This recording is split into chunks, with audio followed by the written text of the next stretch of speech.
अस्सलाम वालेकुम। वीडियो का थंबनेल यकीनन आप मुलाहिजा कर रहे होंगे। आज की इस वीडियो के दो मौज़ूआत हैं और दोनों मौज़ूआत के हवाले से मेरी कोशिश होगी कि मुख्तसरन एक अजमाली तफसील आपके सामने पेश कर सकूं। नाजरीन, सबसे पहले इस पहलू पे बात करते हैं कि एक खुफिया एजेंसी ने इमरान खान साहब को रिपोर्ट पेश कर दी है। जी हां, मैं बात कर रहा हूं आईबी की, इंटेलिजेंस ब्यूरो की। और इंटेलिजेंस ब्यूरो ने अपोजिशन की सियासी सरगर्मियों के हवाले से वज़ीर आज़म इमरान खान साहब को एक रिपोर्ट पेश की है और उसमें बताया गया है कि आसिफ अली जरदारी साहब ने एक बार फिर नोटों के जो तिजोरियां हैं वो खोल दी हैं और आसिफ अली जरदारी साहब ने जो नोटों के बैग हैं या नोटों की जो बोरियां हैं, डेफिनेटली वो उनकी अपनी जाती मलकियत तो नहीं है। आपने देखा कि गुज़श्ता 3 दहाइयों से 3 दफा हुक्मरान रहे हैं पीपल्स पार्टी वाले और 3 दफा हुक्मरान रहे हैं PMLN वाले। खैर, आईबी ने जो रिपोर्ट पेश की है वो ये कि आसिफ अली जरदारी साहब पैसों के बलबूते पे मुख्तलिफ ऑफर्स कर रहे हैं। आपके जो MNAs हैं, जो मिनिस्टर्स हैं, जो एडवाइजर्स हैं, जो मिनिस्टर्स ऑफ स्टेट्स हैं और इसके अलावा जो आपके इत्तेहादी हैं। और साथ ही साथ ये भी रिपोर्ट के नवाज शरीफ साहब ने भी आसिफ अली जरदारी साहब को गो अहेड दे दिया है। अब इसका भी एक पूरा पस मंजर है नाजरीन, जो रिपोर्ट में भी इमरान खान साहब को बताया गया है कि एक अहम शख्सियत ने जाती उम्रा जाके शहबाज शरीफ साहब को, मरियम नवाज को, इन लोगों को कन्विंस किया है कि अगर तहरीक अदम एतमाद लानी है तो उसके लिए सबसे अप्रोप्रिएट जो पर्सन है वो है आसिफ अली जरदारी साहब। आसिफ अली जरदारी साहब डील करने में माहिर समझे जाते हैं। चुनाचे आसिफ अली जरदारी साहब को दावत दी गई शहबाज शरीफ साहब की जानिब से। आपको याद होगा बिलावल जरदारी को भी दावत दी गई, खाने पे बुलाया गया और वहां पे हमजा, मरियम नवाज और शहबाज शरीफ तीनों मौजूद थे। चुनाचे आसिफ अली जरदारी साहब जो हैं वो बाप पार्टी के साथ, बलूचिस्तान अवामी पार्टी और इसके अलावा जो PMLQ है उनके साथ राब्ते कर रहे हैं। मुलाकातें तो ऑलरेडी हो चुकी हैं और उस हवाले से हम कई वीडियोस में जो तफसीली गुजारिशात हैं वो आपकी खिदमत में पेश कर चुके हैं। चुनाचे ये वीडियो का पहला हिस्सा था, पहला मौजू था।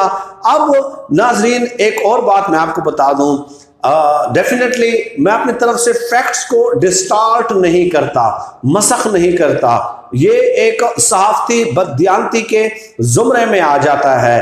तो जो बात यह है कि नून लीग पहले तो राजी नहीं थी, आज तक नवाज शरीफ साहब रिलेक्टेंट थे कि तहरीक अदम एतमाद नहीं लानी चाहिए, वो अभी तक कन्विंस्ड नहीं थे। लेकिन अब नून लीग भी इस पर रजामंद हो गई है। लेकिन अंदरूने खाना जो बात हो रही है वो ये कि आसिफ अली जरदारी साहब भी डायरेक्टली इमरान खान साहब पे अटैक करने से जो है वो खौफजदा है। यानी कि आसिफ अली जरदारी साहब भी ये चाहते हैं कि बराह रास्त तहरीक अदम एतमाद इमरान खान साहब के खिलाफ न लाई जाए, क्योंकि अपोजिशन पूरी की पूरी कंफ्यूज्ड है कि आया एस्टेब्लिशमेंट न्यूट्रल हुई भी है कि न्यूट्रल नहीं हुई। मिक्स्ड किस्म के सिग्नल्स नजर आते हैं उनको और कोई ये उनको इंटरप्रेट करने में नाकाम है।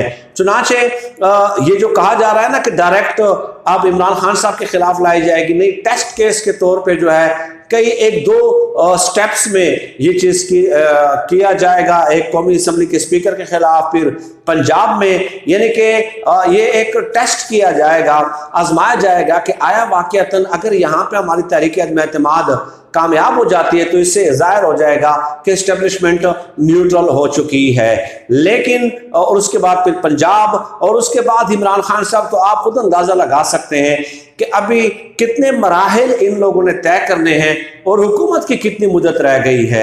यानी कि 5, 6, 7 महीने तो इन्हें ये मराहिल तय करने में लग जाएंगे, तो उसके बाद हुकूमत में कितना टाइम रह जाएगा और इतने वक्त के लिए क्या ये एक अबूरी सेटअप पे रजामंद हो जाएंगे, इख्तिदार लेने के लिए रजामंद हो जाएंगे। तो बज़ाहिर जो है ये जो उनका ऑप्शन है ये बिल्कुल वर्केबल नजर नहीं आता, काबिल अमल नजर नहीं आता।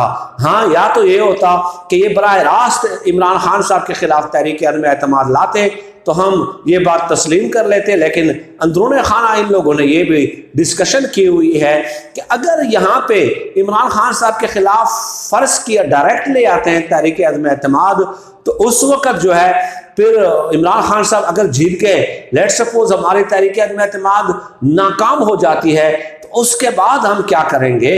उसके बाद तो इमरान खान साहब मजीद ताकतवर हो जाएंगे और मजीद ज्यादा एग्रेसिव हो जाएंगे और जेलों के दरवाजे जो है वो हमारे लिए खोल दिए जाएंगे। तो ये एक सूरत हाल थी जिसका मैंने आपको मुख्तसरन बताने की कोशिश की। अब दूसरी खबर पे आते हैं नाजरीन कि सलीम साफी साहब जो है बराह रास्त जो है रियासती इदारों पे अटैक कर रहे हैं और वज़ीर आज़म के तो खैर वो खिलाफ हैं ही, और मैं समझता हूँ कि इमरान खान साहब के खिलाफ होना कोई इतनी बुरी बात नहीं है अगर आप दलील के साथ, मंतक के साथ उनकी परफॉर्मेंस पे जो है तनकीद करते हैं। लेकिन ज़ातियात की बुनियाद पे जब आप तनकीद करते हैं और अपनी तनकीद को आप घरों तक ले जाते हैं, बीवी तक ले जाते हैं, तो मेरे ख्याल में ये सहाफत तो क्या इंसानियत के तकाज़ों के मुनाफी बात है। सहाफत तो इसको बिल्कुल भी नहीं कहा जा सकता, बल्कि इंसानी जो बुनियादी इक़दार और बुनियादी अखलाक है ये उसकी भी नफ़ी करते हैं। चुनाचे सलीम साफी साहब कहते हैं कि पहले शहबाज शरीफ साहब गिरफ्तार हुए लेकिन अब वो गिरफ्तार नहीं हो रहे। क्यों? क्योंकि पहले शहबाज शरीफ की गिरफ्तारी के लिए इमरान खान साहब को जो लाने वाले हैं वो इदारों को अहकामात जारी करते थे। आजकल इमरान खान साहब के हक में जो है वो अदालतों से भी फैसले नहीं आते, इसलिए कि पहले अदालतों को भी मैनेज कर लिया जाता था।